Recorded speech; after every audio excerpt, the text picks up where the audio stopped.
Bismillahirrahmanirrahim. Assalamualaikum warahmatullahi wabarakatuh.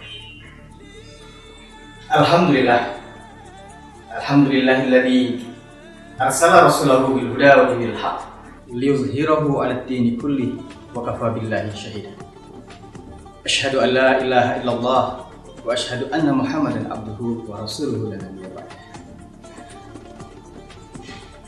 Kaum muslimin yang berbahagia, shaimin wa shaimat yang senantiasa dalam limpahan kasih sayang Allah Subhanahu wa taala. Bersama-sama kita bersyukur kehadirat Allah Subhanahu wa taala yang menyampaikan usia kita hingga hari ini kita dapat menikmati indahnya Ramadan. Kaum muslimin dan muslimat, shaimin wa shaimat yang berbahagia. Pada kesempatan kali ini, saya ingin menyampaikan sebuah kisah dari salah seorang ulama besar, yakni salah satu imam mazhab, Imam Ahmad Ibnu Hanbal. Dikisahkan dalam salah satu perjalanan beliau ke suatu perkampungan, beliau mengalami perjalanan yang cukup panjang hingga sampai suatu tempat. Di tempat itu beliau kemalaman dan sampailah untuk beristirahat di tempat itu, di kampung itu. Beliau singgah ke sebuah masjid. Di masjid itu beliau kemudian melaksanakan sholat sunnah. Kemudian setelah selesai, karena waktu sudah cukup malam, beliau langsung istirahat di dalam masjid. Kaum muslimin yang berbahagia, Imam Ibnu Hanbal, seorang ulama yang kemalaman, kemudian singgah di kampung dan singgah di masjid untuk berniat beriktikaf malam itu, ternyata tidak diberikan izin oleh sang pengelola masjid. Sehingga selepas sholat sunnah, kemudian beliau pun keluar dari masjid. Ketika beliau sampai di teras masjid, beliau kemudian menggelar alas untuk melanjutkan istirahat dan menumpang istirahat malam itu di teras masjid. Namun apa yang terjadi? Beliau pun mendapatkan perlakuan yang sama oleh pengurus masjid. Beliau tidak diizinkan untuk istirahat di masjid, sehingga akhirnya oleh pengurus masjid kampung itu, Imam Ahmad Ibnu Hanbal, kemudian didorong sampai keluar halaman masjid. Kaum muslimin yang berbahagia, apa yang terjadi selanjutnya? Takdir Allah, ada seorang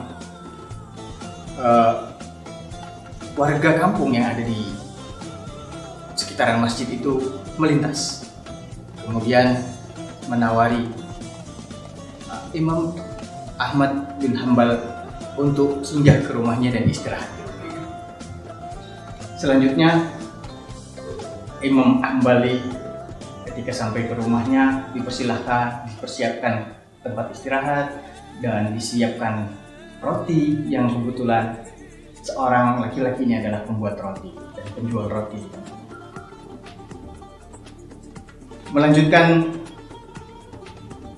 Sambil melanjutkan membuat roti, sang laki-laki ini senantiasa mendawamkan zikir dan juga tidak putus untuk senantiasa beristighfar. Sampai ini membuat sang Imam Ahmad Ibnu Hanbal juga penasaran. Ada apa gerangan? Kemudian Imam Ibnu Hanbal pun bertanya kepada sang laki-laki tadi, "Wahai Bapak, apa yang senantiasa Bapak dawamkan, senantiasa Bapak lantunkan zikir-zikirnya? Sudah seberapa lama Bapak sudah berapa lama Bapak melantunkan zikir-zikir dan seperti itu? Kemudian laki-laki itu menjawab, sudah sangat lama ya Syekh, saya melakukan ini dan senantiasa mendawamkan zikir dan istighfar. Kemudian Imam Ahmad bertanya, apa yang kemudian kamu rasakan dan apa dampaknya? Laki-laki ini bercerita bahwasanya dengan saya merutinkan zikir dan istighfar, tidak ada satupun permintaan dan hajat saya yang tidak dikabulkan oleh Allah Subhanahu wa Ta'ala. Hanya satu saja yang sampai detik ini niat saya, doa saya belum dikabulkan oleh Allah Subhanahu wa Ta'ala. Kemudian Imam Ahmad bin Hanbal bertanya kepada laki-laki, apa yang belum Allah kabulkan yang kau minta kayak? Yakni saya ingin sekali saya bertemu dengan Imam Ahmad bin Hanbal yang merupakan seorang guru besar, seorang ulama besar di negeri ini. Subhanallah,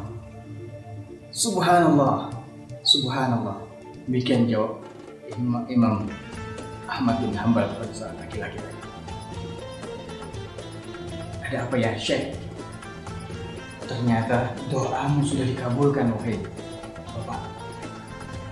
Doamu dikabulkan oleh Allah perantaraan dengan zikir dan istighfar yang senantiasa engkau lakukan. Kaum muslimin, shaimin wa shaimat yang senantiasa mendapatkan curahan kasih sayang Allah Subhanahu wa Ta'ala. Ramadan, bulan yang penuh rahmat. Ramadan yang bulan penuh ampunan.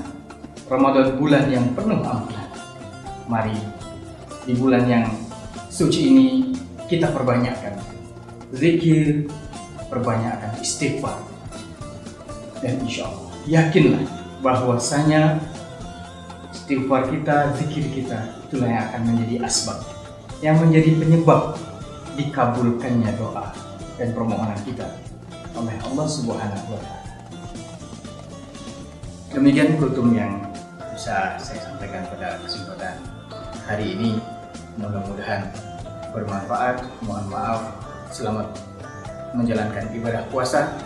Assalamualaikum warahmatullahi wabarakatuh.